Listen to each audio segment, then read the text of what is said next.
I squeezed it too hard. On today's episode of Investigation Discovery, we're wasting this absolutely awesome Permatex product. All right, guys, a little out of breath. Just got done doing some wind sprints here in the shop. Trying to resolve our boost issue that we've had with this car.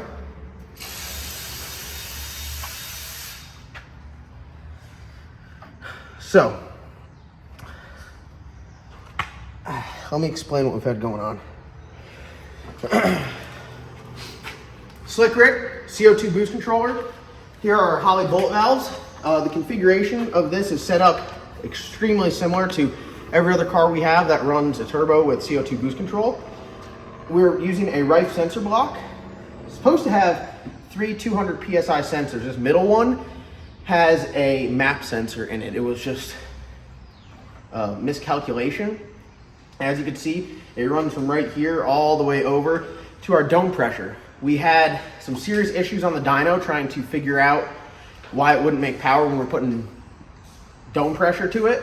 It really wasn't making dome pressure, so we were able to put a mechanical gauge on it like we're doing right now, and we were able to realize that, like, hey, we're putting 80 pounds of dome pressure on it, but because it was not a dome pressure sensor, it was a map sensor, your scaling's way off because, like, it goes into vacuum. So, like, when this reads 0, this is reading negative, so, like, it throws your scaling way off. We were able to manipulate it and get it to act right up to like 40 PSI is what we ran on the dyno. I thought everything was good. I'm hoping that the findings are that the map sensor can't read over like 50 PSI of dome pressure, which would explain why we can't make a whole lot of boost. What we're gonna do now is just turn everything on. It's commanding like 90 pounds of dome pressure, so it should make 90 pounds of dome pressure. And if it doesn't, if it just goes to 50, then we don't have to change the configuration of the actual CO2 setup. We just need to change the map sensor, which I have other Rife sensor blocks that have 0 to 200 PSI transducers in them, which we can stick right in there and be good to go. So, I'm out of breath. Dome control, correct? It's been so long, you forgot. I mean, you drive the car. Yep, so that's dome control. So it's flashing because it's not active. All right, pull the valve. And let's see what it does. Okay. Yep. Okay. Hold the trans brake. There it goes. Okay. Let go. Yeah. It went to 90.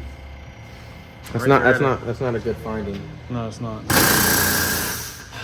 It's not what we were looking for. I was really hoping it'd be an easy fix. What's it show? 90. Spot on the money. 90. So these are the issues that we have. We'll walk over. You can turn all that stuff off and vent it and everything like that, because we're done with that. We have a wastegate position sensor here with 90 pounds of dome pressure on it. It is. What if that's not calibrated right or something? And it's actually opening more than it says it is. I mean, 30% open is a lot, I would think. I mean, you want this, like, when we're running these cars, like the black sheep, that sucker, it's got 100 pounds of dome pressure on it. The wastegate's pinned shut. It's just a lot of, I mean, it doesn't have a heavy spring in it, but I mean, that doesn't matter. You're putting the CO2 on top of it. The issue that we have here is with 95 pounds of dome pressure, it's still pushing the wastegate open 30%, which the wastegate's open, that's bleeding off air going to the turbo, reduces shaft speed, reduces boost. We've only been able to get about 38, 40 pounds of boost out of this thing, where we want to see like 70 pounds. We want the wastegate position sensor to read like 1 or 2% opposed to 30%. 30% is quite a bit. So we're running, we have one single feed that goes out here to our CO2 boost controller. But if you come over here and look at our CO2 setup, we're running multiple things off the CO2. So we have our bottle with a fixed regulator to, I guess this is not fixed, it's adjustable, but it's got to pop off at 125. So we can't get any more than 125 or else it just bleeds off here. The issue that we have is, as you can see here, it goes to this valve. This valve is just like the master kill switch. Like, you turn the button on there, it flashes red because it doesn't see any dome pressure or any positive pressure forward of that. You pull it back, that opens up the line. So this is our feed line for our dome control, and then it tees and goes back here with this 3/8 line, and then that splits off and does multiple things. We have a MAC valve for the shifter. We have a we have a MAC valve for the shifter. We have a MAC valve for the parachute handle here, and then it also is positive pressure for the parachutes. The air launchers, as you can see here, got the big ass ram, and CO2 pressure pushes the parachute out. They're not spring launchers, so you'll see that they sit here looking all saggy, and then when you pull that valve, they have then 125 psi of pressure. Everything on the back side of the car that runs off a MAC valve has to be 125 psi or lower, because the MAC valve can't operate higher than that. Also, I mean, every car we have is like 120 psi back here, and everything works fine. You don't want to just run the shifter at like 300 psi and it starts acting different. So now we run into the issue of we have to run a super strong on the regulator to get, you know, 200 or 300 psi of dome pressure, which is a lot. And then of that 200 or 300 psi dome pressure, we need to make sure that the lines can take it, the wastegates can take it, and then we need to then regulate from here back down to 125 psi. So I got like a where is it? This thing right here. This is our oil pump for our Schaefer stuff. This thing here is a regulator, low pressure, I believe, because it's just like off of shop air. It can withstand 250 in, and it can regulate between 20 and 150. So I got one of these. I just got a bigger version of it because I was like, well, if this is what we're gonna have to run, it's gonna be, you know, in the car, getting beat on all the time. We should probably run something a little bit more robust than this, but obviously size doesn't always matter. So maybe it's a piece of shit, I don't know. This is just all theory that we're going to regulate it down in line and see how that does. This is a real bummer. You wanna do this one more time just to confirm that, like, I'm not crazy? I mean, that thing literally did have 100 pounds of dome pressure. Yeah, no, it said it was right at 90. I mean, it's like Go ahead, 88. Open the bottle up. Open the valve up. Come on, Dave. Here, let's look at this. So on the brake, it should. You make, never like, changed that sensor, did you? No, the sensor It's is still the 7-bar map sensor? Yeah. Okay. Yeah. Okay. I couldn't remember if we ever. I remember us taking it apart, but I didn't remember if we swapped that sensor. Yeah. All right. Trans brake and hold it. Yep.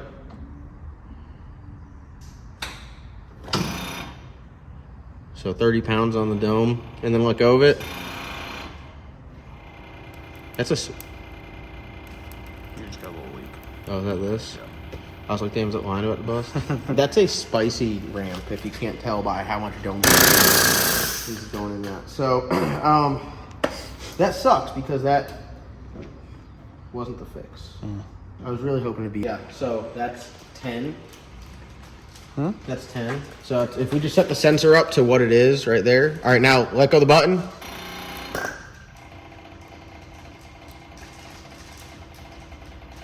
So that's the sensor set up as what it shows right here, not a map sensor. So before the total sensor calibration was 0 to 103. Now we turn it to a 200 psi sensor, which is what it reads to be right here, right? And now everything's cut in half because it made like, I mean, not even in half, it was more than half, it made 10. So I think we need to take this out and swap this out with that 300 psi that I got.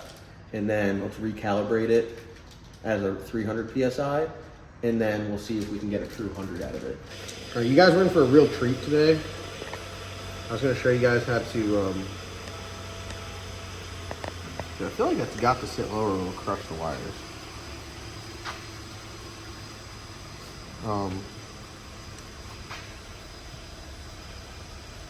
That's pretty good there. Come on, bastard. Show you guys how to change the right sensor blocks. Sensors in the right sensor blocks. But you guys can just go on YouTube, watch the video, and that's what we did. Because the damn train came by. I think I got it to where it sit flush. It's not really, I don't like it, but That's flush enough. No. You No. idiot. You idiot. No. Okay, don't push You down. can't push pressure. Dude, is that what they said in the how-to video? Don't push? No, I just watched it happen and I also gotta find the deal. Yep, that's lined up. That's And on cross-threaded. That's Magnavision. cross-threaded. Oh, we're in there. Nature's Loctite.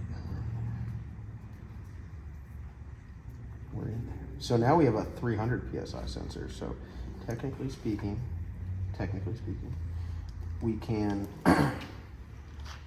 plug everything back up. Just change the sensor in the Holley to a 300 PSI sensor. Leave all the dome control the same, and it should meet the same result, right? Technically speaking. Technically speaking. If that's the case, then we know we've had something wrong with this sensor.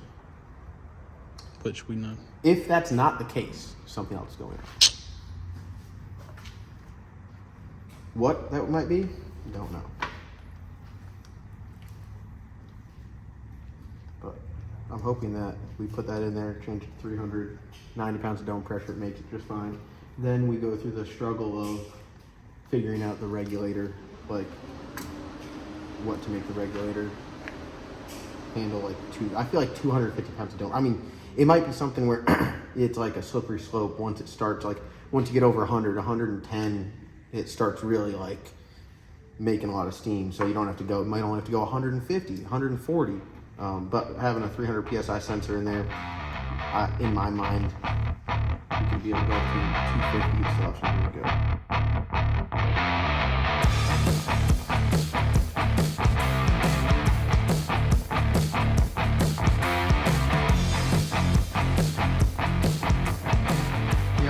So it should be like 30.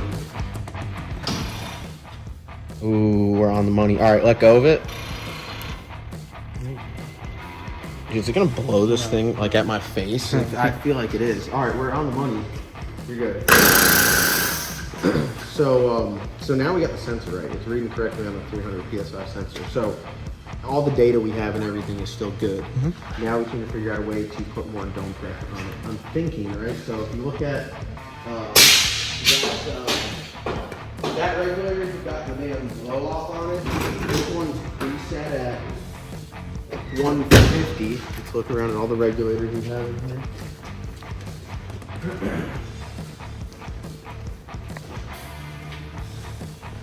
This one's got the BS on it.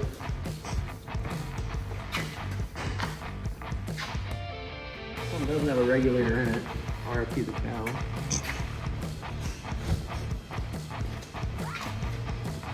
So this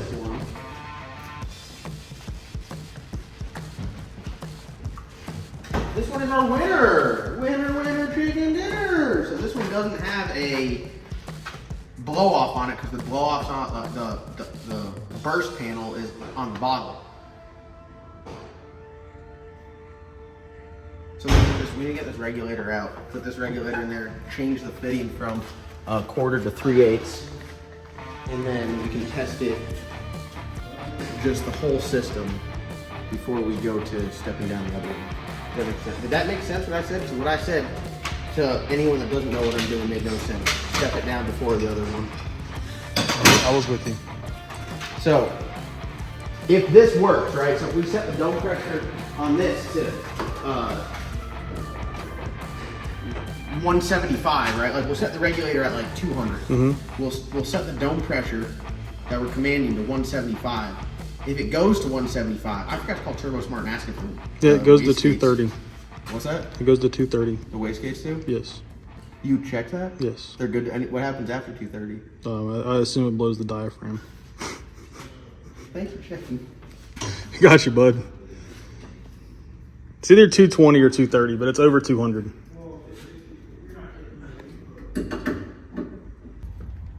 Tighten it first so I know how tight it was. See that, guys? You gotta know how tight everything was before. Dude, honestly, these preset regulators kiss my ass. I hate it. I want to be able to, I don't want no burst panel. I just want to crank that shit to damn 4,000 if I got to. Oh. Yeah, this is it. Yeah, see this hose? David ordered the wrong hose. Okay, what do you think we'd use that for? It's like a damn Twizzler. All right, let's see. Sorry.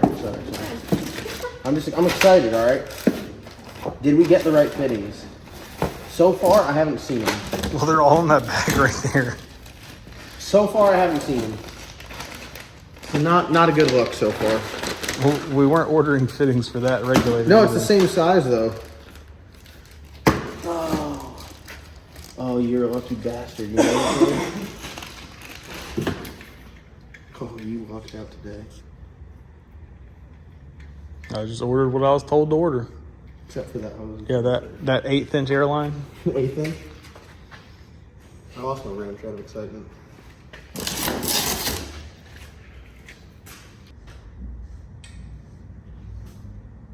Shut up. What was that? Your Mac valves popping?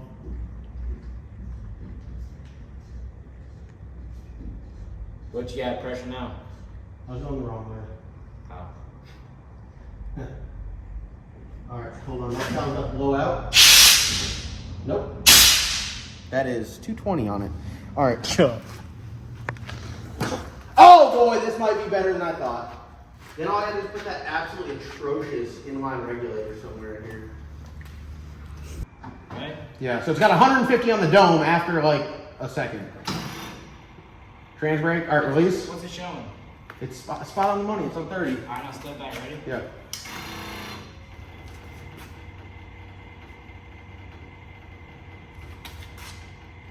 Are you still flooring? It's not good. Did you send it to the ECU? I think so. Or let it stop first? It said it's on 150. I wonder if the Mac valve can't regulate past 100, or the bullet valves. I couldn't find anything online about Neither those. did I trying to research it. That's going to be, I have to call a Holly question.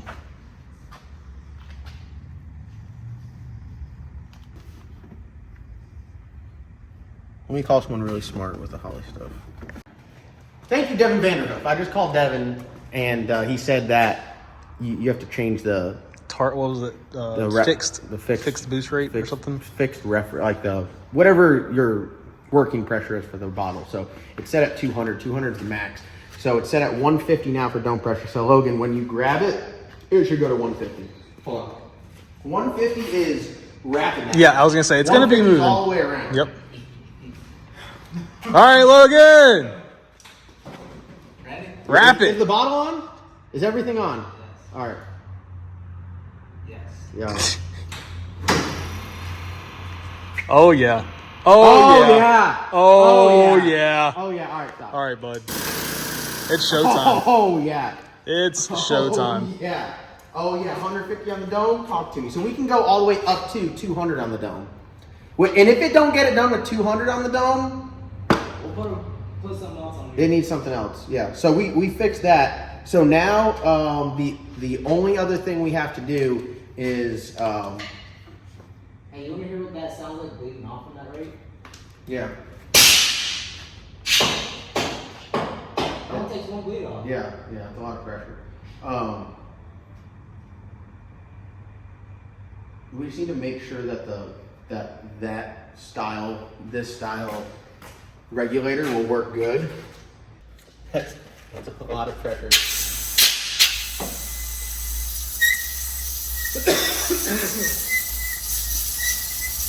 What's it showing?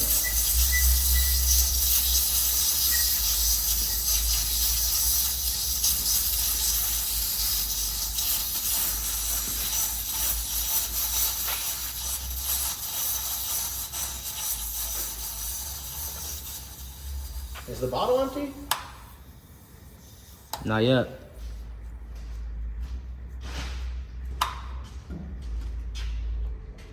So, I'm so confused.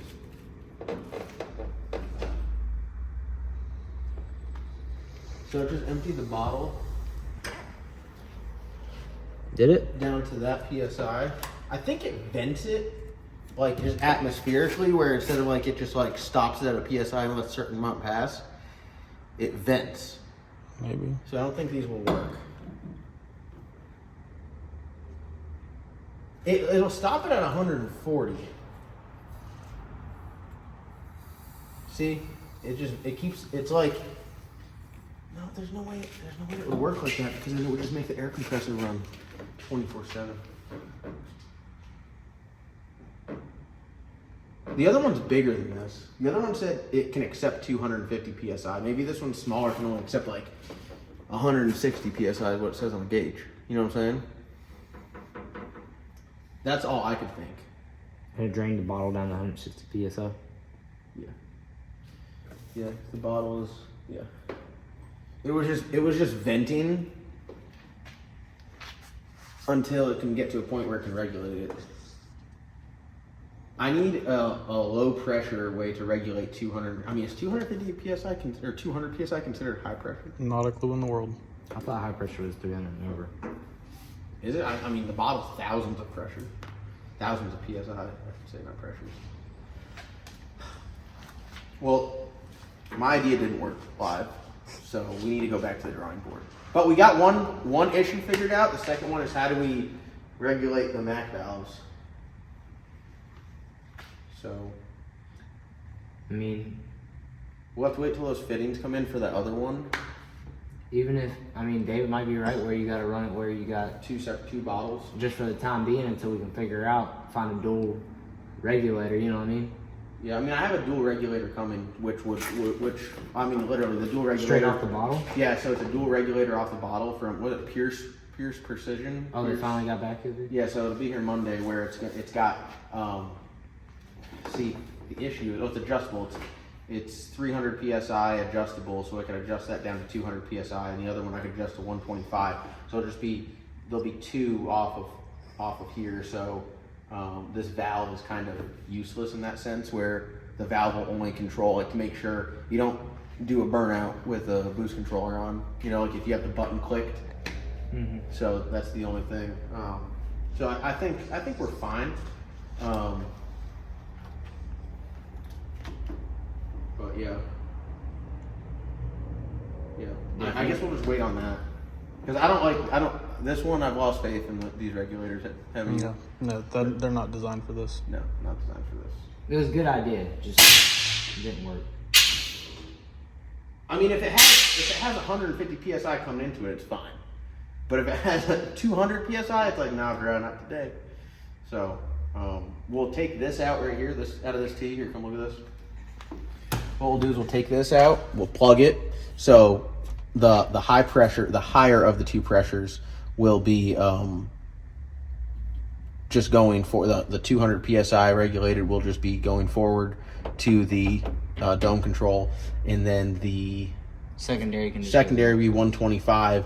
That'll just go separately to the back with no valve or anything. So when you go to open the bottle, and you know, honestly, I think I've been turning this valve on before I get in the car because it arms my parachutes. So yeah, I don't like arm my parachutes on the start line. I do it before I get in the car and check them myself. Yeah, but we double check them when we go. Yeah, I know, but I'm saying it's the same as just turning the bottle on. Yeah. At that point, so yeah, we'll make it work. I think we got a game plan. I think we'll be good, and then we'll be ready to test. We'll get all that stuff taken care of Monday. Load the trailer up. Be ready to test Tuesday. All right. Well, Test Tuesday night, test during the day Wednesday. Yep. Pop that off so we can go ahead and put this in there before we forget about it. Okay.